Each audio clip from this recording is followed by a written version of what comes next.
Now, one of the things that I was talking about last Wednesday, I spoke to my staff Wednesday. And after I spoke to the staff, I spoke to a smaller group of like 20 of the top staff, new staff. And I had a conversation with a young lady because in the staff teaching, I was talking about how you deal with correction, or specifically not fighting against things that God is trying to send to help you in your life, which is something I struggle with. And so she had a follow-up question after the session that I did with the staff. She said, well, when you're a fighter and you're sitting there in the moment and somebody's like challenging you or saying something that's really making you go crazy, and that fighter wants to rise up in you and just fight back, how do you in the moment receive that interaction and really process it positively? And I said, I don't. I never process positively in the moment. Almost never. You don't either? But after, then that's usually where a lot of my spiritual growth happens, is after I screw it up and the Holy Spirit shows me, hey, you screwed that up. Would you like to keep screwing that up? Or would you like to have me show you how to stop screwing stuff up in your life? And I'm like, well, Lord, it just depends. Like, what am I gonna have to do to stop screwing it up? Am I gonna have to go back and apologize? And I want you to realize that spiritual growth is not measured by perfection in the moment, but really on your ability to go back after the fact and be correctable by Christ so you don't get frustrated with yourself. I told the staff member who asked me that, I said, just yesterday, this guy honked at me. You know where this is going. And with my elevation sticker on my car, he honked at me and he pulled out in front of me. So let me set this up for you. This fool, this brother, figuring out who I'm talking to today. When he pulls out in front of me, I'm going the speed limit.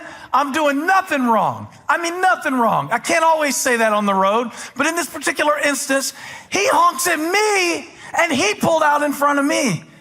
So yes, I stopped the car. And yes, I backed up. And yes, I said, are you good? But I smiled when I said it. And I kept my voice really low. And he said, are you good? And I said, I don't know. That depends. Are you good? Because if you're good, I'm good. But if you're not good, Now, I had to get all the way back to my house and try to think, what made me back up and talk to this guy on the road like that? I mean, this guy might be getting baptized Sunday in my church. I don't know this guy. He might be some special forces. He might have something in the glove box that'll make my last Sunday preaching. I don't know any of it. I don't even think about it in the moment. I think about all that after. And then I tracked back and I was like, why was I so uptight? Why couldn't I just laugh at this blessed tool of the Lord for my sanctification and drive on? I realized what we did right before that was take family Christmas pictures. My wife has me taking the family Christmas pictures now in August. Of course I'm edgy. Who wants to take family Christmas pictures even in December, let alone in August? Do you know all the fights that we have been through in family Christmas pictures through the years?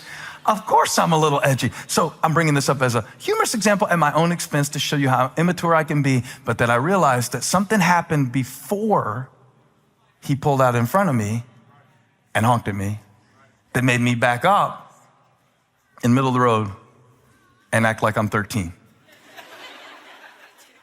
And then sometimes in our own lives, we never take the time after we act a certain way to back up and ask the question, what was it that put me in that frame of mind to act that way?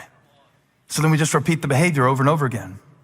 And the devil just picks our lives apart because we never stop to ask the question after we act a way we don't want to act. I mean, that could have gone much worse. It ended up being a pretty mild story in my estimation of how it could have gone. But, there are other things in my life that I look at, like times when I am completely unreasonable. And I have to go back sometimes and say, what was it before that? I think that's what Peter means when he says in verse 8, put it back up, be alert, sober-minded, to recognize when the enemy attacks you, where you are most vulnerable to his attacks. Because without asking that question, you just kind of repeat the same stuff over and over again. Some of my best growth moments in God have been after my worst performance moments outside of God, where I go back and say, what was it? You ever had something you did where you're like, well, I know it wasn't that made me act like that. So what was it that made me act like that? What was it that made me so irritated about something that was so insignificant? Why did something so small, like a pebble in my shoe, cause me to walk so crooked? And sometimes when you go back and you look at it, you're like, oh yeah, that's what it was. I actually, in the process of taking those family pictures, I think I was very stressed, and I think I was a little sad because I'm sending my son off to college next week. And I'm not going back on all of this to blame it, but so that next time I come up on it, I can beat it. Can I teach this message today? Sometimes when the enemy attacks you, you act like it was a surprise attack. But if you would pay attention to your own life, you could be ready for some of the stuff that comes at you regularly. You can't resist the devil that you're not ready for.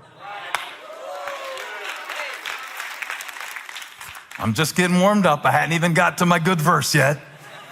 But he said, be alert and sober-minded, or clear-headed, one translation would say. Because the devil, the enemy, prowls around like a roaring lion looking for someone to devour. So if he can eat you alive with anxiety, he will, because he's looking for his lunch. If he can eat you alive with offense, he will, because he's looking for his lunch. If he can eat you alive with the memory of something that you did that God has already forgiven, he will, because he's looking for his lunch. He is looking for someone who has not taken inventory of their lives to go back and track the times that, you know what?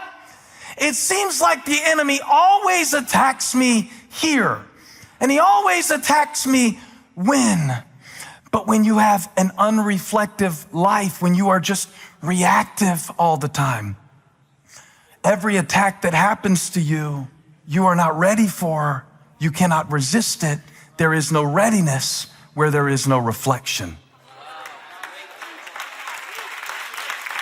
I want to get better and better and better in my life, not at blaming stuff that happened, but going like, hey, what was it that put me in that state that I wasn't ready for that? And how next time when I'm going into that situation, can I be a little more ready for it? Sometimes God will uncover really weird stuff for you. Like this, I'll give you an example. When I get really hyped up before I preach, it's a setup for me to be disappointed if you're not hyped up when I start preaching. But here's what happened. I pulled into a private space today. You had to drive through some traffic and people and stuff like that. I didn't have to bring any kids to church today. Holly did all that. So of course I'm ready. I didn't have to get anybody dressed, anybody in the car on time. I didn't have anybody to count for but myself. Only person I had to make sure had his clothes on and shoes on and showered up was me. So I'm in a good mood. But what if you're not? So I realized that I gotta be ready when I come out here to preach, that you might not be ready to listen yet. Because if I'm not, then when the discouragement comes, when I'm like, oh no, they don't look like they're really into this. Well, they're into it, but it's just like a cold plunge for them. Like they just got to get settled into it. Let them sit there a minute. You know, I asked God one time, because when people yawn when I'm preaching, that really sets me off. Like really sets me off. If you ever notice in my sermon where I take a sharp turn and it gets really, really rough all of a sudden, like really mean or like condemnation, I start talking about hell and judgment and stuff like that, I probably saw somebody yawn. That's probably what just happened. And I remember something, even this week I was thinking about this because in psychology they call it triggers and different things. It could be a smell, it could be a sight, it could be a sound, it could be a lot of different things. But I remembered that there was one boy when I was first learning to teach the Bible, and he would full on yawn, not like yawn like he was trying to hide it, but he would full on stretch back yawn. His shirt would stretch up over his belly. I had to look at his belly, his open mouth, his open abdomen, and all this stuff. And that was when I was first learning to preach. And I realized that kid was right in front of me when I was first learning to teach the Bible. I'm not gonna say his name, but he would yawn while I was preaching the Bible. And so to this day, if I see somebody yawn, it actually sets me in a place where I feel like a beginning preacher. Isn't that weird? Or maybe I just need more therapy. But even recognizing that, it gives me a moment to know, oh, that guy yawning, he might have worked third shift. He might be tired because maybe he's visiting somebody in the nursing home, or he stayed up all night playing video games. But it's not mine to judge. But if I recognize that puts me in a bad place, then I can be ready, watch this, to respond rather than to react. And to resist the temptation before I'm attacked. Because faith does not give you the ability to prevent the enemy's attack. I wish it did. I wish that by faith, we could rebuke every panic attack in the room, every financial attack in the room, every attack on your physical body in the room. If I had the power to do it, I would do it. I would love to do it for you, but there is nothing in 1 Peter 5:8 or any of the rest of the Bible that suggests that at will, we can just rebuke the devil's attack and prevent the devil's attack. But we can plan for what you're going to do the next time he does attack. That's why Peter called him a roaring lion. Before he ever comes to devour you, there's always a roar. Do you recognize him when he roars? Or do we live lives that never reflect and say, why do I keep ending up in this situation? Why is the devil always picking on me? Why am I always in this bad relational pattern? Why are people always never coming to my aid? And why am I never, it's always this thing of blaming it. Or do we want to beat it and resist it and get stronger from it? I think it would be easier to resist temptation if the consequences were immediate of the sin. I think that would be really easy to resist. I think even overeating, if the bad stuff happened while you ate. No, I'm serious. If the cellulite grew as you chewed, you stopped chewing. You ever notice how the benefits of discipline are delayed and the payoffs of donuts are immediate? I mean, a quick, sweet relief, a glazed relief. And I'm getting hungry, y'all. I fast before I preach. But there is a hidden expense to sin and a quick hit for sin, and there is a hidden benefit of discipline that doesn't kick in quick, but you'll be glad you did it after. I used to always say I could do crunches if my abs would pop, pop, pop, pop while I crunched. When I crunch on a Frito, if I could crunch on a Frito and the fat would pop, I could stop with the Fritos. But it is the delay that gets me trapped. The consequence comes after. After. Somebody shout after. It's the most amazing thing what the devil will hide from you when he tempts you. It's an amazing thing what he'll bait that hook with that you don't see when you bite. It is not until after you are hooked that this isn't so fun anymore. It's not until after you can't get rid of the habit that you wish you had found a healthier way to deal with your emotions.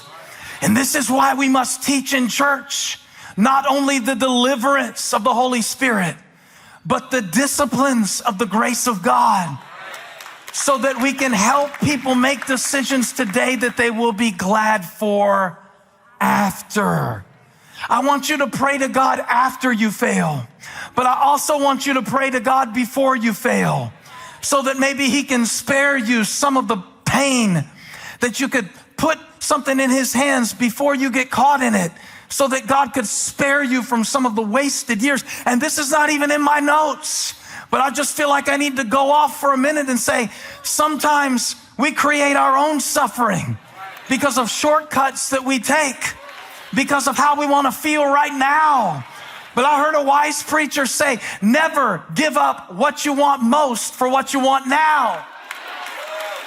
Because there are some things you want to be in the future that are going to require some adjustments to what you need to do right now.